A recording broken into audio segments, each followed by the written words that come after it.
When you're driving, nothing's better than a suspenseful podcast. But when you want to save on gas, drama's the last thing you want.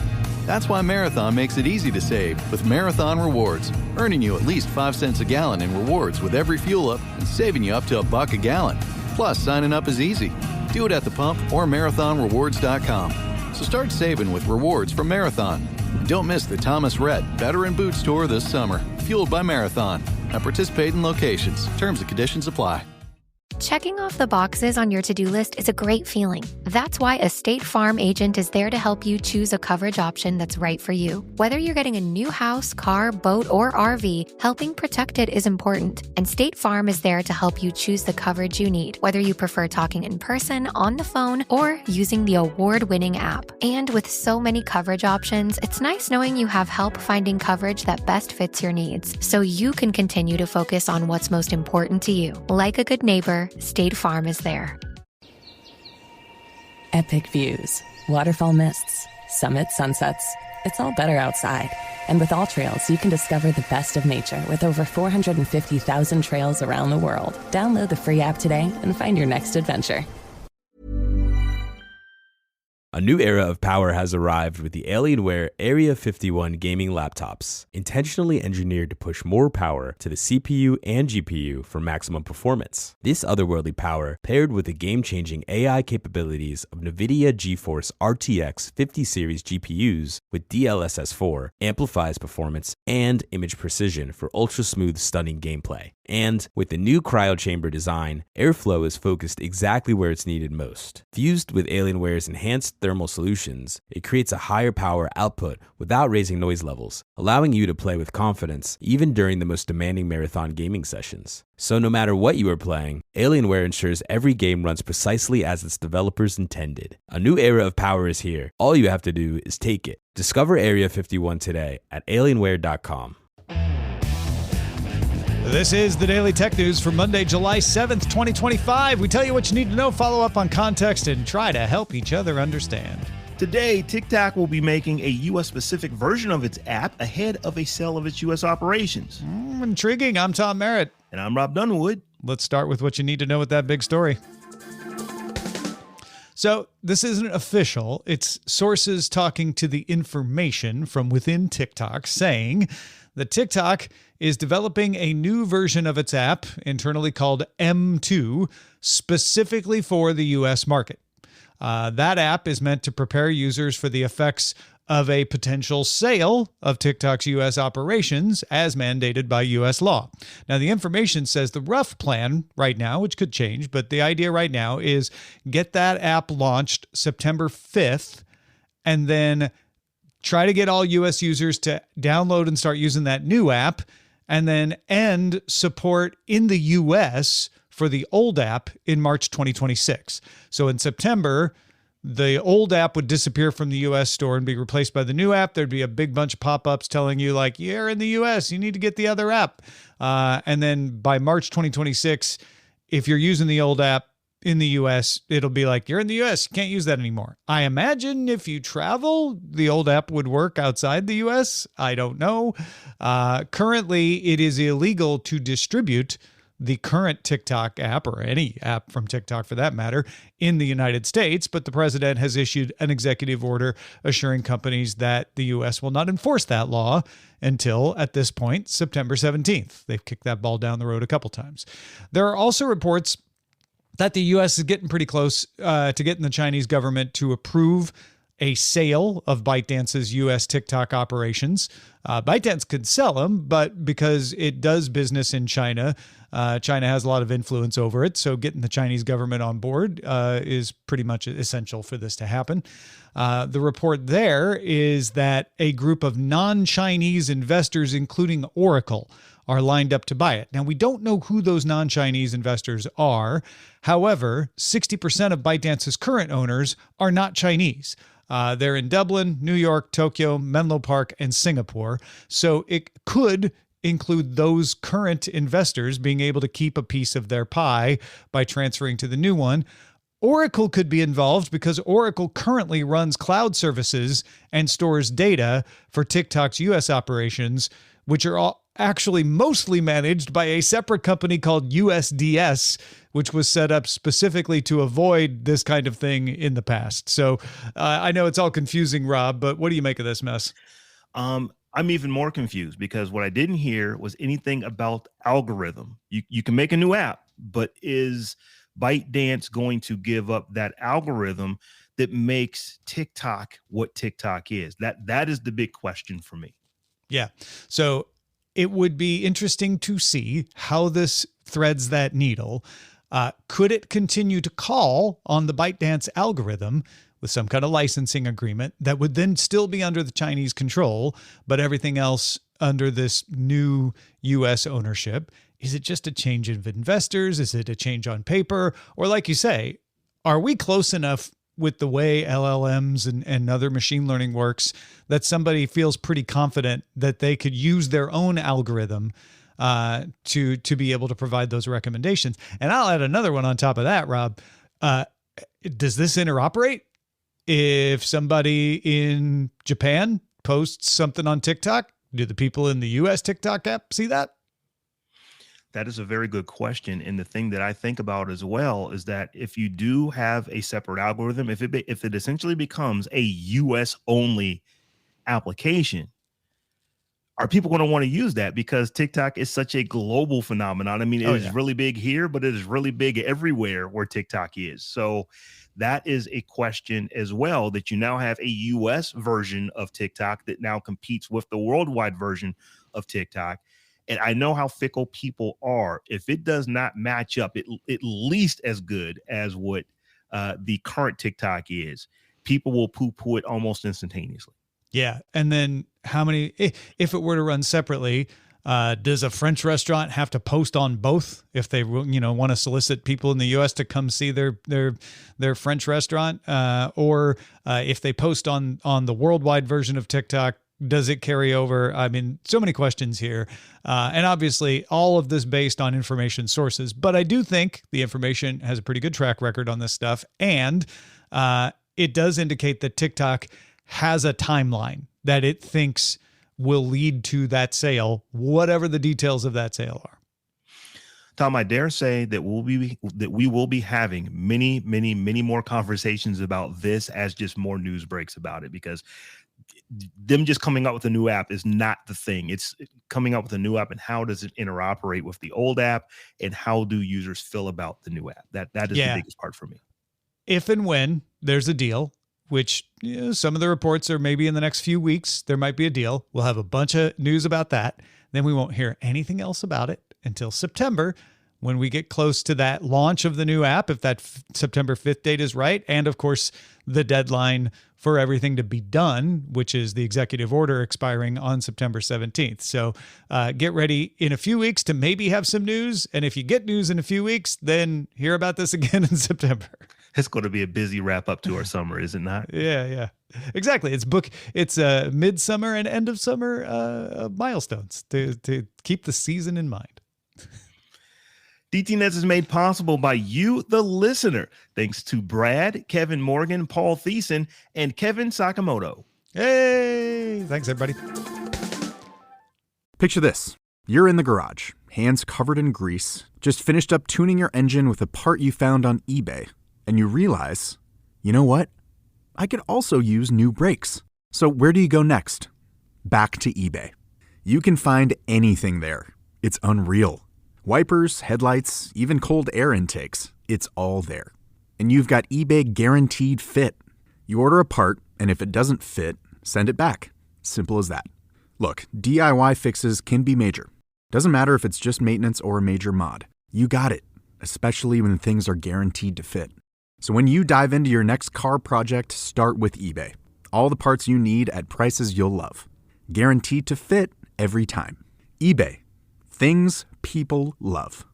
Trust isn't just earned, it's demanded. Whether you're a startup founder navigating your first audit or a seasoned security professional scaling your GRC program, proving your commitment to security has never been more critical or more complex. That's where Vanta comes in. Businesses use Vanta to establish trust by automating compliance needs across over 35 frameworks, like SOC 2 and ISO 27001, centralize security workflows, complete questionnaires up to 5 times faster, and proactively manage vendor risk. Vanta not only saves you time, it can also save you money. A new IDC white paper found that Vanta customers achieve $535,000 per year in benefits, and the platform pays for itself in just 3 months.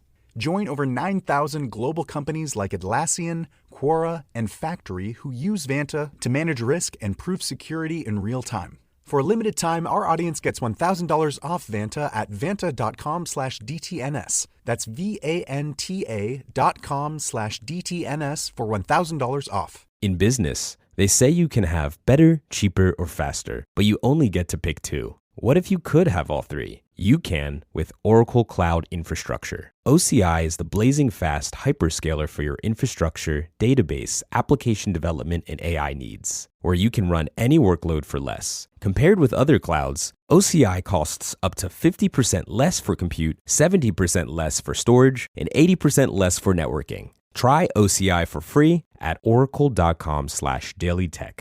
oracle.com/dailytech. When you're driving, nothing's better than binging on a podcast. Well, except maybe binging on rewards from Marathon. That's because you can earn at least 5 cents a gallon in rewards every time you fuel up, saving up to $1 a gallon. Plus, signing up is easy. Do it straight from the pump or at marathonrewards.com. So start binging on savings with rewards from Marathon today. And don't miss the Thomas Rhett Better in Boots tour this summer, fueled by Marathon. At participating locations, terms and conditions apply. If you work as a manufacturing facilities engineer, installing a new piece of equipment can be as complex as the machinery itself.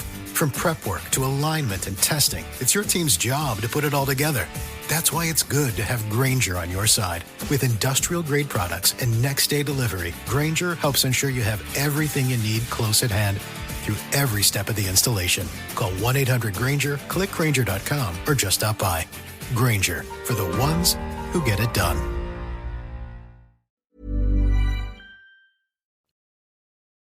Well, there's non-TikTok news to get to today, so let's get right to the briefs. StatCounter reports that Windows 11 now has 50.88% usage in the Windows market, nudging it ahead of Windows 10, which has 46.2%. That translate to about 700 million monthly active devices using Windows 11. This is a big jump since January when Windows 11 was at 36.65%. Windows 11 has been out since 2021, and support for Windows 10 ends October 14th, unless you make other arrangements like paying using Microsoft Reward points or backing up settings to Microsoft's cloud service. Windows 11 is available as a free upgrade if you have a properly licensed version of Windows 10 and your machine meets the system requirements.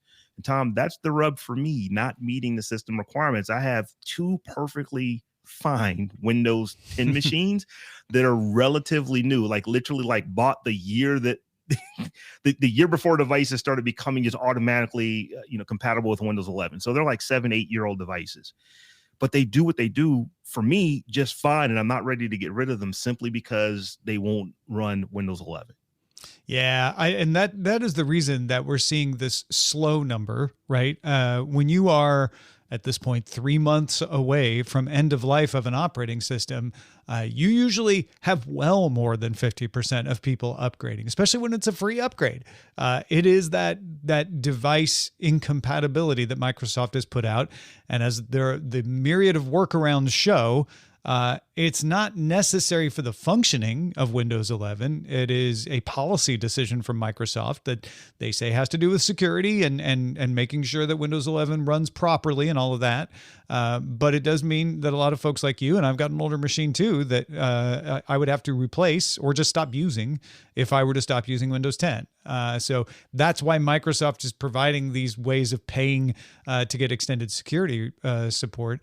But I would say that jump from 36.65% to 50% in 6 months implies that Microsoft's messaging on this is working, and it is causing people to either figure out how to do the workaround or buy a new machine.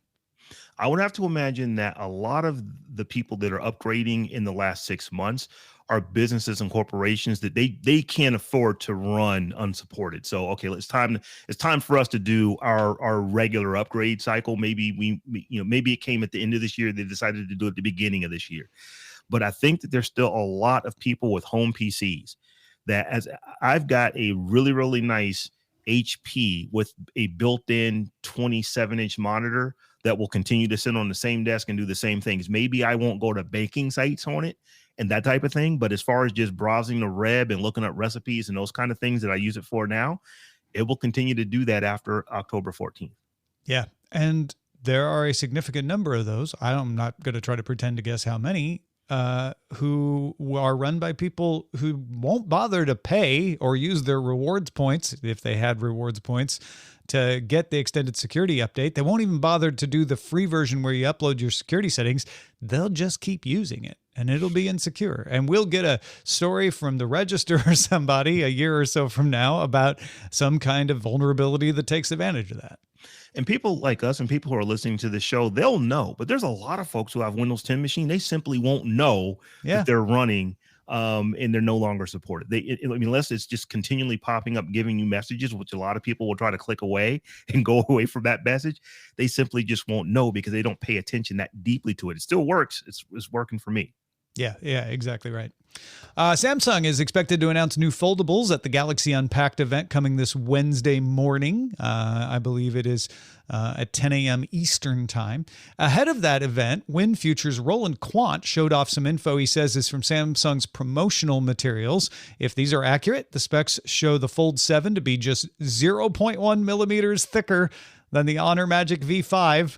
And at 216 grams, it would be the lightest book-style foldable yet. He also supports the rumor of a larger cover screen for the Flip 7, the existence of a less expensive Flip 7 FE for fan edition, and he showed some images of the Galaxy Watch 8 and the 8 Classic with the same squircle shape as the Galaxy Watch Ultra. We shall find out if those are all real on Wednesday. Meanwhile, Samsung officially announced an LLM for its SmartThings smart home platform. This lets you create routines using natural language. Samsung gave the example of turn off all the lights whenever I leave the house.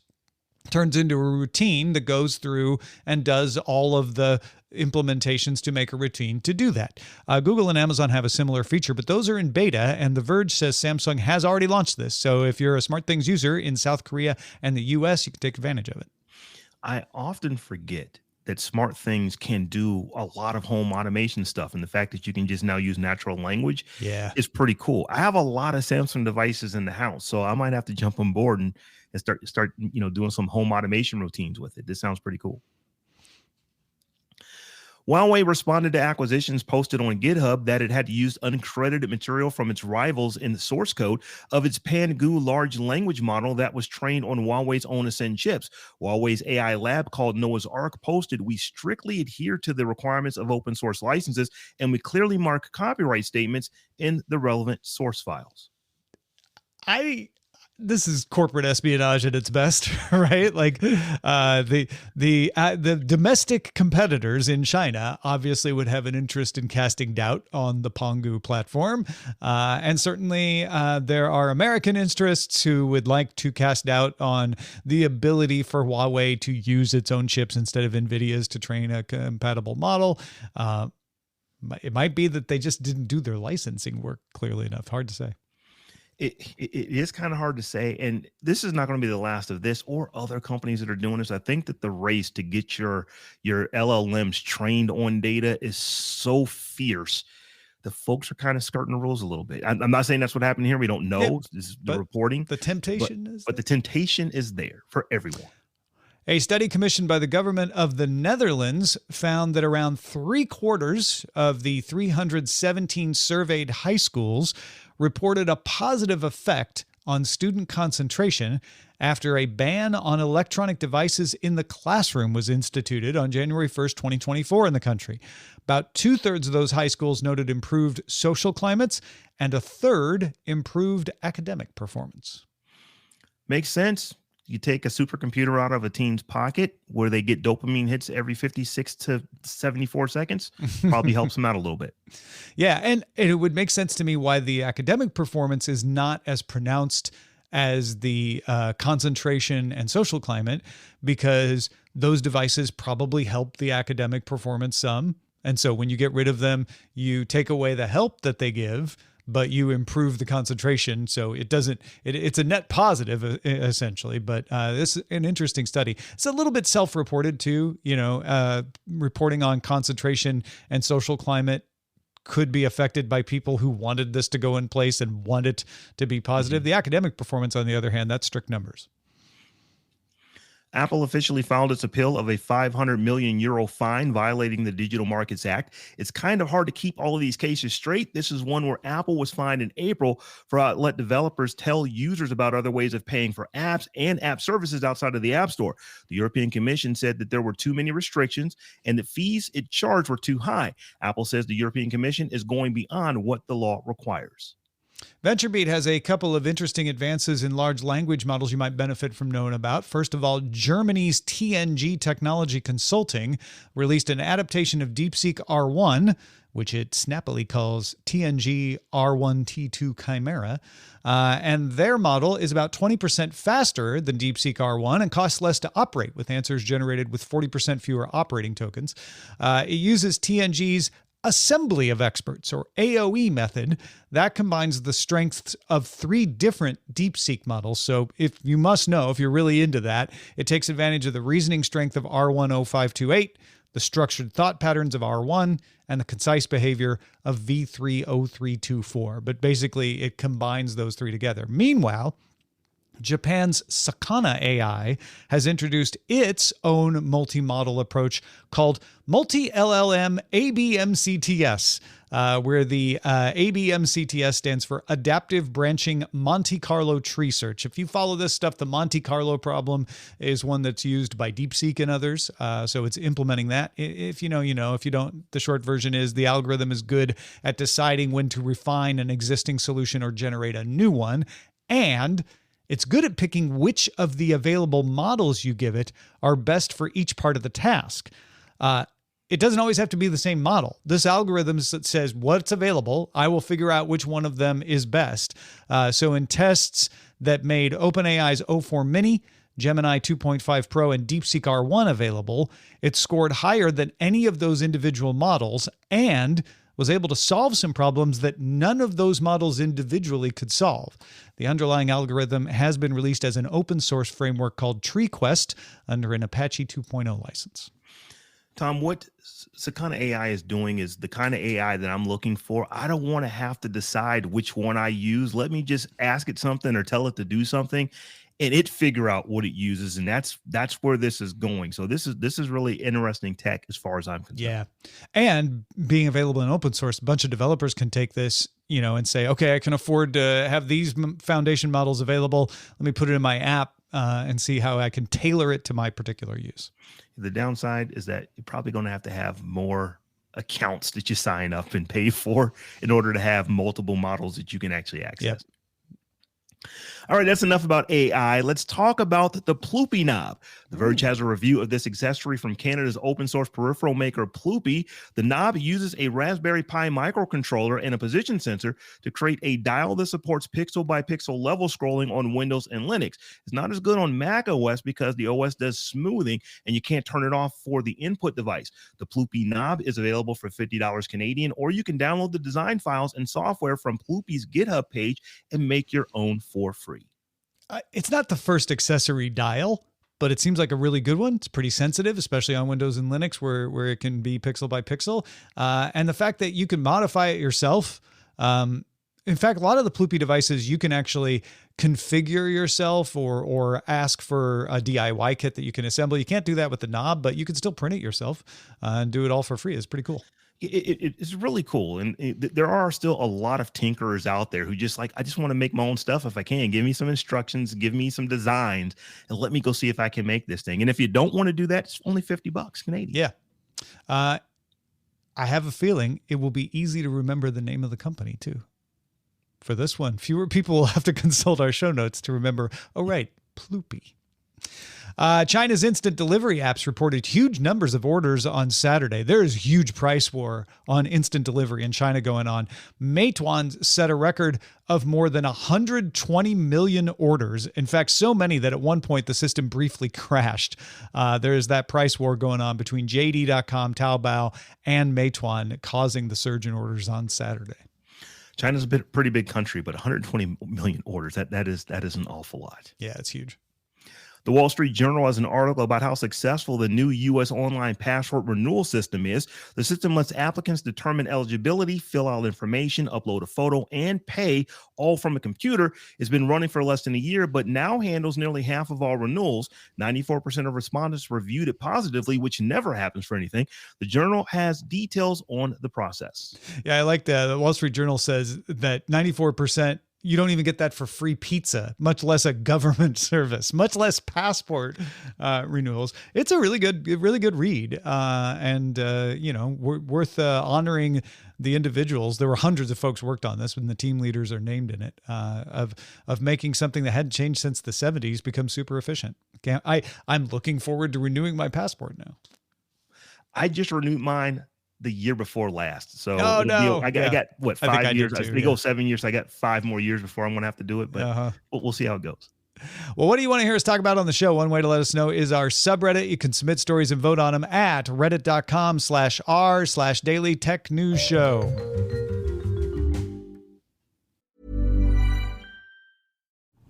When you're driving, nothing's better than binging on a podcast. Well, except maybe binging on rewards from Marathon. That's because you can earn at least 5 cents a gallon in rewards every time you fuel up, saving up to $1 a gallon. Plus, signing up is easy. Do it straight from the pump or at marathonrewards.com. So start binging on savings with rewards from Marathon today. And don't miss the Thomas Rhett Better in Boots Tour this summer, fueled by Marathon. At participating locations. Terms and conditions apply. Hi, I'm Dorina, co-founder of OpenPhone. My dad is a business owner, and growing up, I'll never forget his old ringtone. He made it as loud as it could go because he could not afford to miss a single customer call. That stuck with me. When we started OpenPhone, our mission was to help businesses not just stay in touch, but make every customer feel valued, no matter when they might call. OpenPhone gives your team business phone numbers to call and text customers, all through an app on your phone or computer. Your calls, messages, and contacts live in one workspace, so your team can stay fully aligned and reply faster. And with our AI agent answering 24/7, you'll really never miss a customer.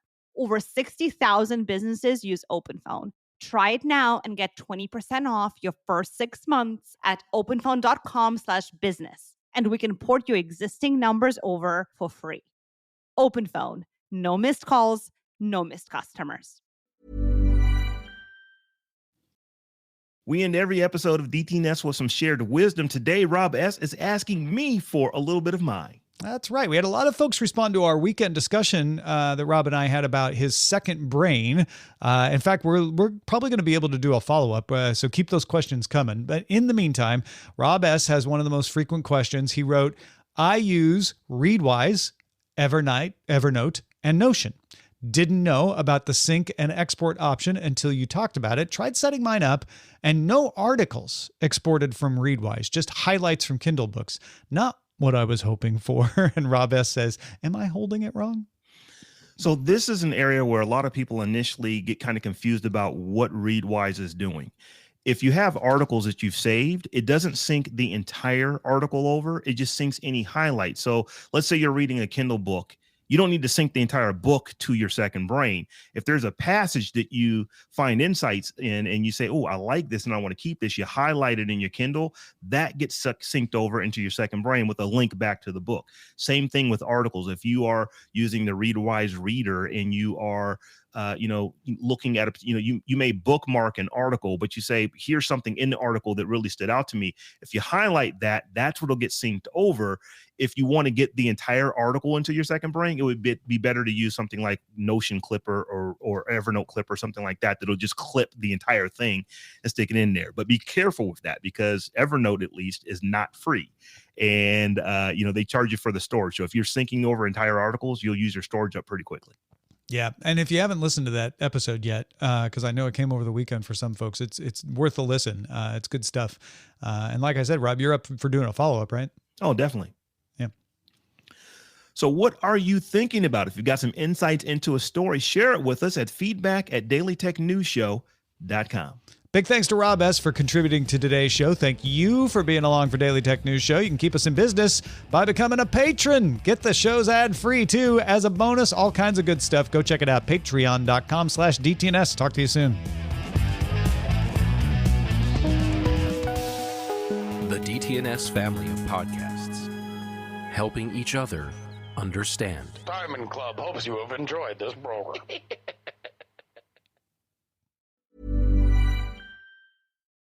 Gene Smart has just returned to Broadway in the hit play Call Me Izzy, and critics can't stop raving. The New York Times cheers. Gene Smart is an awe-inspiring triumph. Deadline calls it a tour de force performance and a remarkable new play. The audience is dazzled and completely in her hands, says The New Yorker, and The Washington Post adds, Gene Smart is transfixing. Call Me Izzy, the can't-miss Broadway event of the summer, through August 17th only. Banking with Capital One helps you keep more money in your wallet with no fees or minimums on checking accounts and no overdraft fees. Just ask the Capital One bank guy. It's pretty much all he talks about, in a good way. He'd also tell you that this podcast is his favorite podcast, too. Ah, really? Thanks, Capital One bank guy. What's in your wallet? Terms apply. See CapitalOne.com/bank. Capital One N.A. member FDIC.